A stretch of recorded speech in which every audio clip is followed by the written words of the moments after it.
بسم اللہ الرحمن الرحیم۔ رمضان میں روزہ افطار کرنے میں جلدی کریں، رسول اللہ صلی اللہ علیہ وسلم کا عمل۔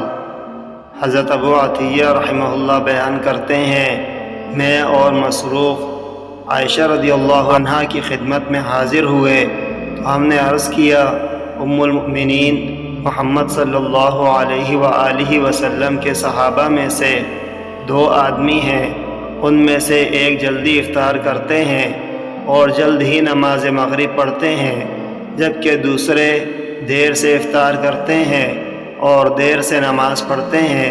انہوں نے فرمایا، ان میں سے کون جلد افطار کرتا ہے اور جلد نماز پڑھتا ہے؟ ہم نے عرض کیا، عبداللہ بن مسعود رضی اللہ عنہ۔